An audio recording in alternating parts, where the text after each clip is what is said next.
Bonjour à tous, très heureux de vous retrouver pour une nouvelle émission de 100% Quintet. Direction l'hippodrome de Bordeaux-Le Bouscat pour le Quintet de ce mardi 29 avril, un Quintet réservé aux galopeurs qui se disputera dans le bien nommé handicap de Bordeaux. Première épreuve du programme ce mardi pour du côté de Bordeaux-Le Bouscat avec un handicap réservé à des 4 ans et plus, pour la plupart bien connus des turfistes, qui se disputera sur le parcours des 1600 mètres de l'hippodrome bordelais, sur un terrain qui est annoncé souple à très souple. On passe tout de suite à la grille de départ de cet handicap de Bordeaux, où ils seront 16 au départ, avec en haut du tableau le numéro 1 Chiaro, qui s'est déjà placé lors d'une de ses 4 tentatives dans les quintets. Il est pénalisé de 3 kg pour son récent succès toulousain, Chiaro, et il a logiquement moins de marge pour la victoire, en tout cas. Le numéro 2, Grandson of Calix, qui avait enlevé son quintet le 25 mars du côté de Saint-Cloud et qui n'a pas démérité par la suite à Longchamp. Ce Grandson of Calix fera logiquement partie des chevaux les plus en vue.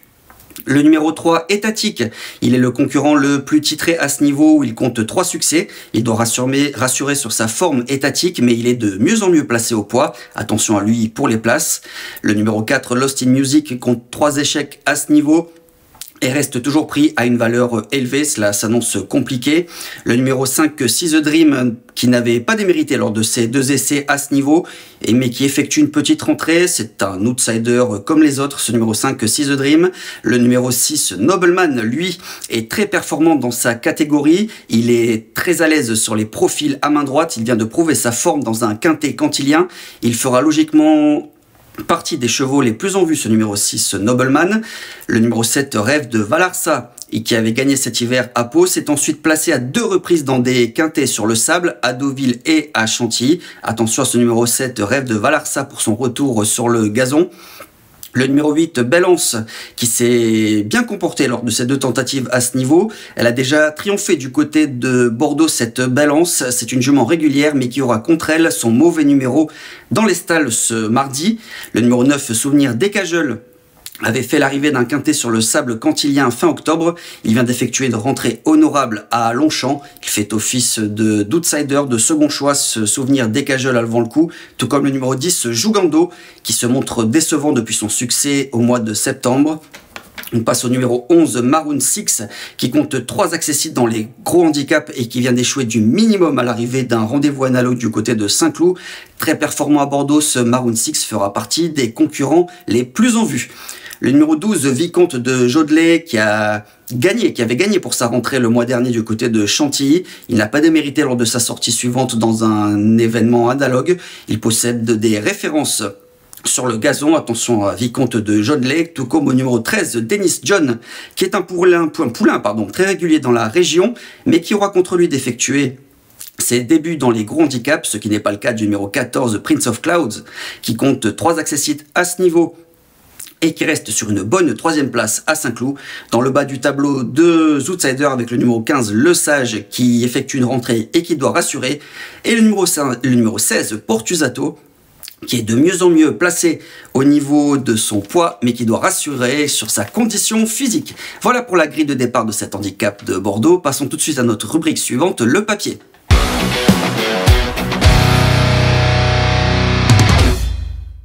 Le papier de cet handicap de Bordeaux, on le commence tout de suite avec le numéro 6, Nobleman.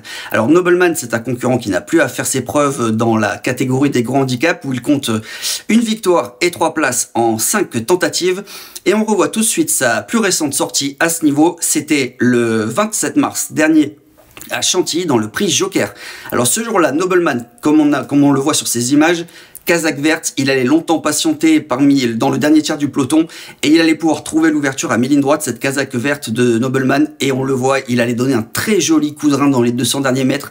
C'est lui qui finissait le mieux, Nobleman à Chantilly, pour arracher la 3e place dans les dernières battues.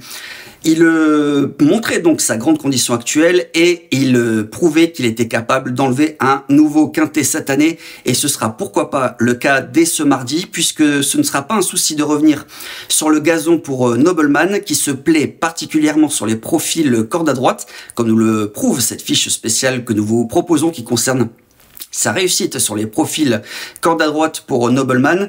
C'est tout simple, c'est très bien, puisqu'il compte une victoire et 6 places en 10 tentatives, soit 70% de réussite pour Nobleman sur les profils corde à droite, comme ce sera le cas ce mardi à Bordeaux. Il est en forme, il est très compétitif à cette catégorie. Revenir sur le sur le gazon, pardon, ne sera pas un problème pour ce Nobleman qui bénéficie d'un très bon numéro dans les stalles. Tous les feux sont ouverts avant le coup, je le crois capable de remporter ce quintet. Je lui oppose le numéro 11, Maroon 6. Alors Maroon 6 est un super cheval hein, qui répond présent, qui est sur la brèche depuis les premières courses hein, réservées aux 2 ans, ce Maroon 6, et il continue d'être très compétitif à l'âge. Et on le revoit lors de sa plus récente sortie Maroon 6, c'était le 25 mars dernier à Saint-Cloud, dans le prix de la Maison des Jardis. Alors c'est une épreuve qu'il faut regarder avec attention, puisque Maroon 6, on le voit, il allait échouer de très peu pour la victoire. Face à qui? Face à Grandson of Calix et Prince of Clouds, qui concluaient bien, qui seront également au départ de cet handicap de Bordeaux ce mardi. Et Maroon 6 donc allait très bien conclure pour venir échouer de très peu face à Grandson of Calix. Il montrait qu'il était capable d'enlever son quintet cette saison Maroon 6 et pourquoi pas quasiment à domicile ce mardi, puisque Maroon 6 est entraîné dans la région par Jeanne Soubagné, et il aura pour lui également non seulement sa forme mais également le fait d'être très performant à Bordeaux. Maroon 6, comme nous le montre sa fiche spéciale qui concerne son aptitude au tracé bordelais, c'est très bien pour Maroon 6 du côté de Bordeaux, puisqu'il compte 2 victoires et une place en 4 tentatives, soit du 75% de réussite Maroon 6. Franchement, avant le coup, tous les feux sont ouverts pour le pensionnaire de Jane Soubagné qui sera monté par Christiane Demureau. Il est capable de prendre sa revanche sur Grandson of Calix et si c'est le cas, il pourrait très bien fournir le lauréat de cet handicap de Bordeaux. Passons au numéro 2, Grandson of Calix. Alors Grandson of Calix, c'est le lauréat, comme on a pu le voir, de la course référence face à Maroon 6. Et Grandson of Calix, après ce succès du côté de Saint-Cloud, il a fait très bonne contenance dans le super handicap de réouverture à Paris-Longchamp, un lot nettement mieux composé que celui qu'il va affronter ce mardi à Bordeaux. Il prouvait donc rester compétitif dans ce style d'épreuve. Et nous avons une fiche spéciale qui concerne sa réussite hein, sur l'hippodrome de Bordeaux, à ce Grandson of Calix. C'est du 100% de réussite, puisque sa seule tentative à Grandson of Calix à Bordeaux s'est soldée par une 2e place. Il bénéficie d'un très bon numéro de corde, le 2, Grandson of Calix. Il aborde ce rendez-vous en pleine possession de ses moyens. Alors certes, il a peut-être logiquement moins de marge suite à la pénalisation de 7 livres encourus pour son succès du mois dernier à Saint-Cloud, mais vu sa forme actuelle, Grandson of Calix devrait prendre une part active à l'arrivée.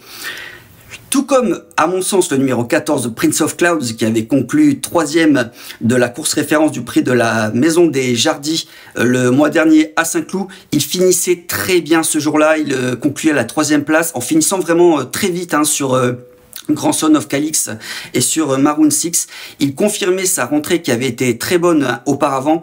Seul ombre au tableau pour ce Prince of Clouds. Il aurait certainement préféré un terrain plus souple, mais franchement, hein, il aborde ce printemps, la saison 2025, à une valeur qui devrait lui permettre d'enlever son quintet cette saison.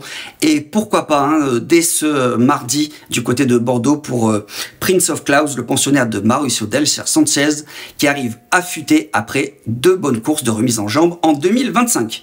Je conclus mon papier avec le numéro 7, Rêve de Valarsa. Alors Rêve de Valarsa, je vous propose de le revoir tout de suite lors de sa plus récente tentative. C'était le 13 mars dernier à Chantilly, dans le prix de la Journée des Plantes. Et ce jour-là, Rêve de Valarsa, casaque noir, qui allait finir légèrement en dehors. Il allait faire très bonne contenance pour se classer 3e d'un quintet analogue Et ce qui m'avait plu dans cette tentative, c'est qu'il s'était montré courageux jusqu'au bout. Ce qu'on n'avait pas vu sur les images, c'était qu'il avait voyagé en 3e épaisseur durant la majorité de l'épreuve et il allait donc remarquablement se relancer pour finir, pour s'assurer la 3e place. Cette tentative était très bonne, donc le parcours n'avait pas été des plus favorables, mais il allait se montrer très courageux. Ce rêve de Valarsa, c'était une tentative qui suivait déjà un accessite dans ce style d'épreuve. Il est très bien, hein, en ce début d'année, rêve de Valarsa. Revenir sur le gazon ne sera pas un problème. La seule ombre au tableau que je lui vois avant le coup, c'est son numéro un peu à l'extérieur, voire très à l'extérieur dans les stalles de départ ce mardi. Néanmoins, à l'issue d'un bon parcours, je ne serais pas étonné de voir rêve de Valarsa jouer les premiers rôles dans cet handicap de Bordeaux. Voilà pour le papier. Passons à notre dernière rubrique, notre choix.